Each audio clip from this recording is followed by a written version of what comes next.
What's up, Running Tribe? It is Monday and it is a couple days post OC run, and just want to hit you guys off with a little recap.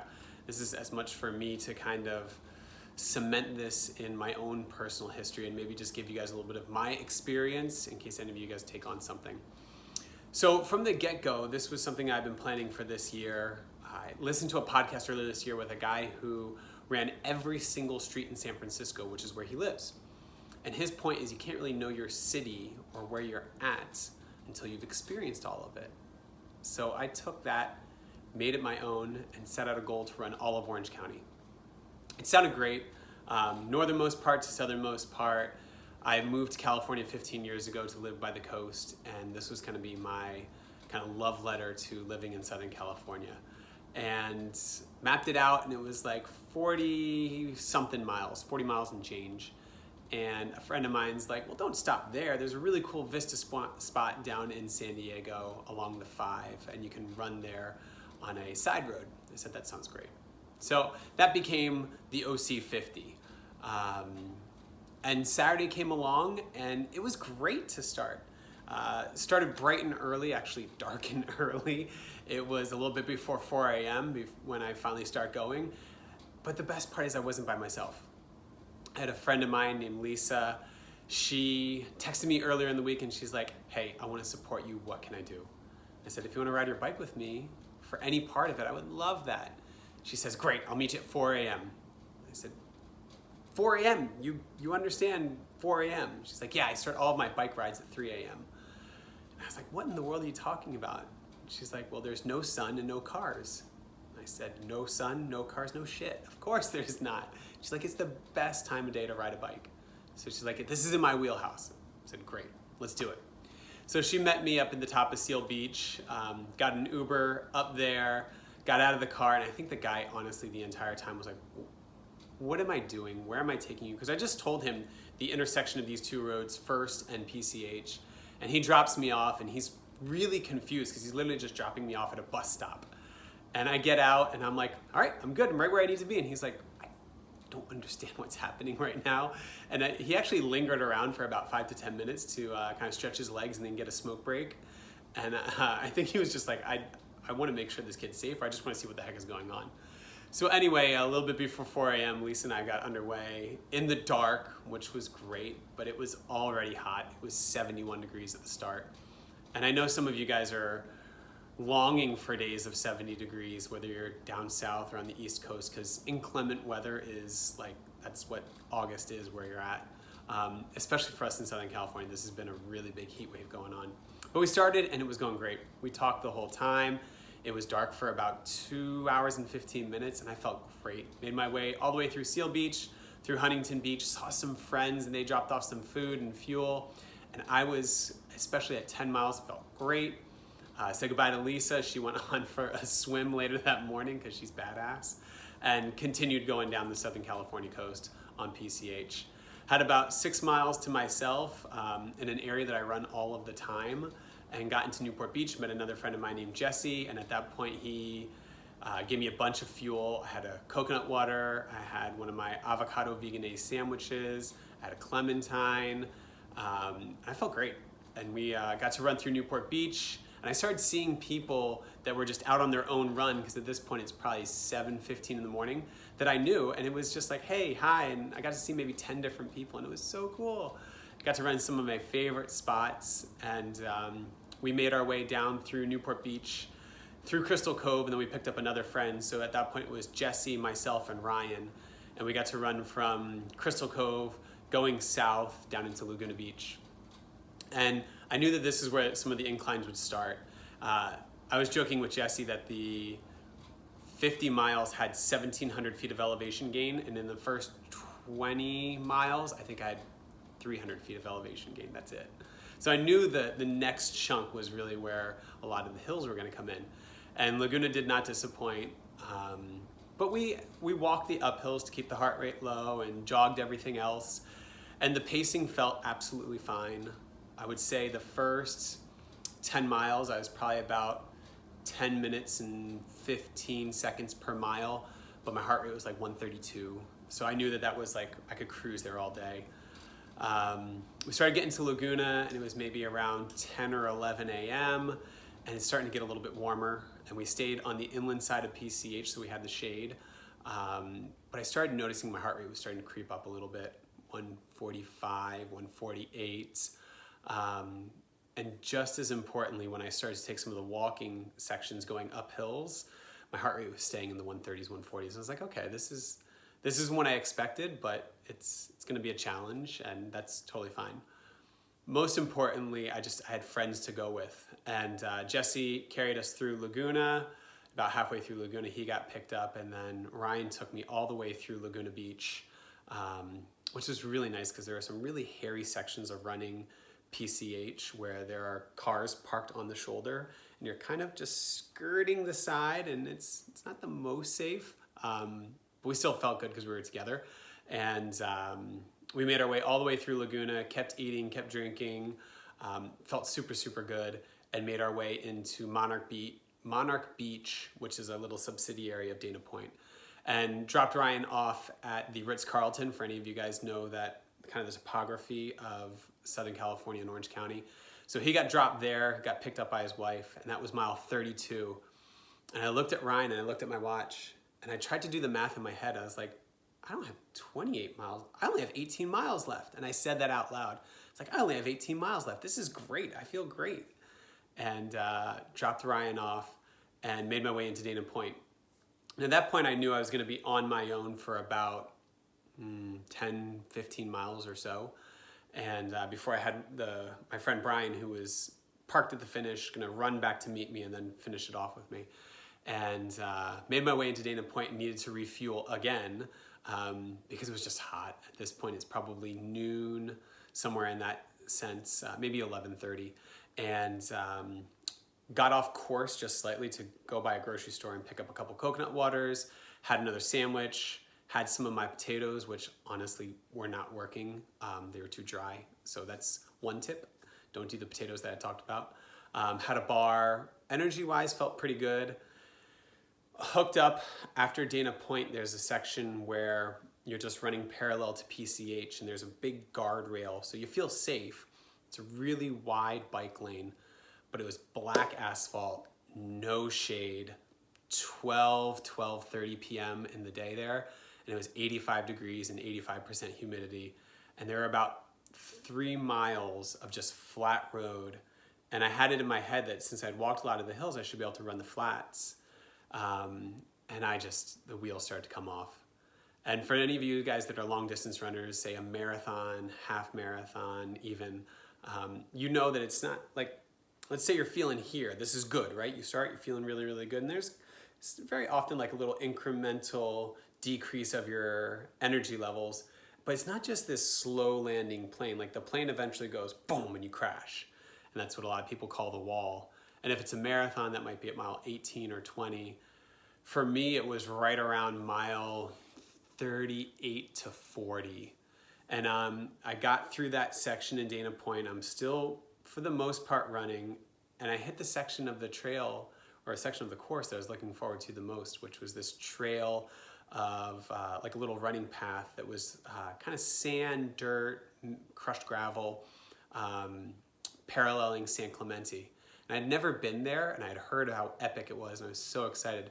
But at that point, my body was just starting to rebel. So I'm making my way through that, running, walking, back and forth, starting to cramp up a good bit. And this is by far the best part of the whole story. I get in San Clemente, got about a mile left on the trail. I'm probably at 39 to 40 miles at this point. And you gotta think about the trail. If you can visualize it, it's the crushed gravel path and then the beach. So the water, the ocean, and it's not a very wide beach. The ocean is right there. And I kind of had in my mind that I might go swimming at some point. Even though I don't swim, I sink. And I go out into the sand, I take my stuff off. There's a family sitting there. I set it down with them. They agree to watch it for a couple minutes. They're very sweet. And I go into the water, and I want it to be like typical Southern California temperature, like 65 degrees. But it's 75. But whatever, it's still water and it feels good. But I go out, and it's not a sandy beach, it's a very rocky beach, and my feet are getting torn up right away. So I'm like, bad idea number one, or bad repercussion. And then I went out without timing the waves and got nailed by 2 sets of waves that came in. So if you can picture this, second wave, I try and duck dive under, and it takes my running shorts and almost slips them all the way off my legs. So here I am, like grabbing onto my shorts, yanking them back up. And I'm like, I'm out of here. This is why I don't do water and I stay on the land. And I try to get back out and I get hit by a third wave and it kind of tumbles me around as I'm trying to get out. And then all those rocks that were eating up my feet, they get lodged into the liner of my running shorts. Now, this is not a boxer liner, this is a briefs liner. So it holds everything, you can kind of understand what I'm saying. So I've got sand, small little pebbles, and then big rocks lining the inside of my running shorts. If I wasn't chafing yet, I certainly was now. And I get back out and I'm like, all right, this was a terrible idea. And I look back out at the ocean and I'm thinking in my mind, just surrender. Don't fight the waves. Don't fight the feeling of running. And I let the waves kind of subside and I walk back out and I have probably 5 minutes in the water where it's very peaceful, super, super nice. And I get back out and that feels much better. I get my stuff on. I didn't necessarily feel better. I felt actually pretty terrible running wise. It was a run walk for the most part at that point. And I knew that there was one big hill to get out of that San Clemente area. And I knew going into this that most of my uphills I would walk.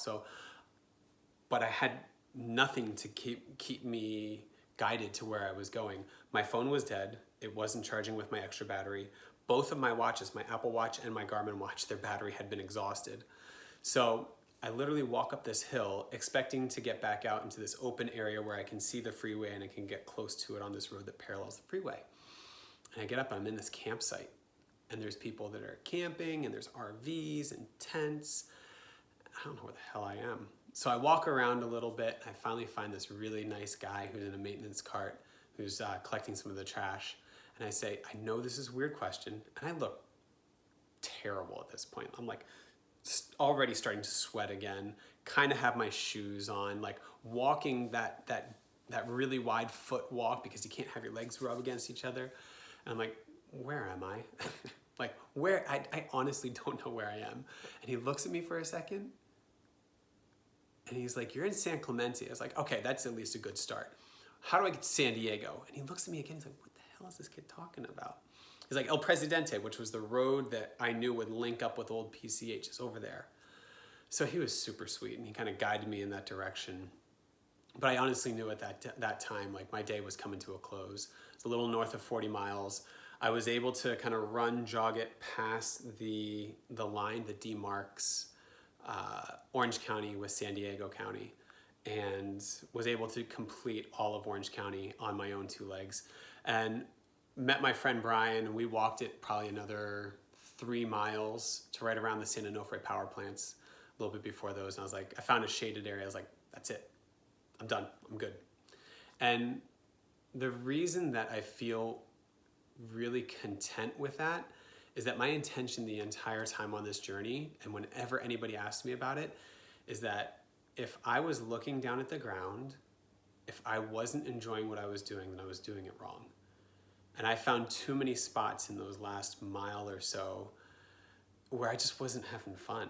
And that's nothing to say that you can't work and things can't be hard and that's not the right thing to do. But that wasn't my express intention. My express intention was to give thanks for what I was doing. Every mile I was trying to call out somebody or something that I was thankful for. And at that point, I didn't want to be doing that anymore. And I realized racing, we have to move through those spots, and even in life, we have to move through those spots.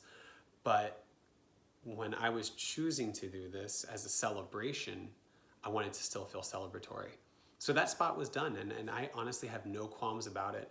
And I really don't think I'll go back to do it ever again, because I think if I were to do that just to do 50 miles, every mile up until 44, I would just be comparing to the previous experience. And I'm about trying to collect experiences and not numbers. And the experiences that came out of it were awesome. A friend of mine, Beth, she had a sign that said, "Find the joy in journey." And that stuck with me for a while. Lisa was telling me that her experience with swimming to get over the fear was just like basically greeting Mother Nature and the ocean in particular and asking to come into that space. And I think that's what I was able to do the second time. I got to see a sunrise in Newport Beach where the sky was painted all different colors. It was super, super magical. And I got to share it with people. And I think in some respects, that's probably my biggest lesson. The miles that were the toughest were the ones where I was by myself. And I kept coming back to one of those Chinese proverbs that if you want to go somewhere fast, you go by yourself. But if you want to go somewhere far, you go with others. And that's what I'm going to do. I'm going to hold on to coming out of this, is that I want to keep running for the rest of my life. And I want to collect these experiences, because this was a day. That's all it was just a day. But I want to do that with other people. And I want to pull people into that experience. So if any of you guys are in Orange County, you want to run together, hit me up, message me. I want to do it. If you're virtual and you want to even try and sync up, you're going to run and I'm going to run at the same time, and then we're going to just post that at the same time, that'd be super cool. I think that's what we should be doing with our days. We get 365 of them a year, and I don't know about you. I'd love to live to be 100 years old and get well north of, what's that, 365? That would be 36,000 days, right?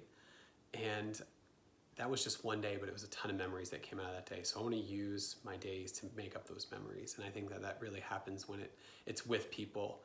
And that's coming from a self-professed person that just loves to, or spends 98% of their time running by themselves. And sometimes that's just schedule, and sometimes it's just, I like to do my own thing and I like to be in control. But I found more than anything else, I really like to run with other people. And I think that's just born out of, I really like to be with other people, which is tough in this time of COVID and solitude and sequestration. But it doesn't mean that we still, even though we're physically distanced, we don't have to necessarily be socially distanced. So that's what I'll continue to invite you guys into. I like to call you guys part of my tribe, or I am part of your tribe, because I think it takes a lot of people working together to lift everybody else up. So I'll continue to invite you guys into that, and hopefully you will reach out for me, and I will continue to reach out for you, and we'll do this all together. So that was my run breakdown. I could get more technical with it, and I could give you guys more information if that's what you want, but I don't think that that's the parts that were really, really memorable. What was really memorable were the memories, the feelings, the emotions. That's the part that will really stick. So take one of those days out of the next 365 or 30,000 plus that you're gonna live, or even if it's 15,000 plus, whatever it is, do something with them so it's memorable. All right, guys, thanks for taking this time to listen. I really appreciate it. I'll talk to you guys soon.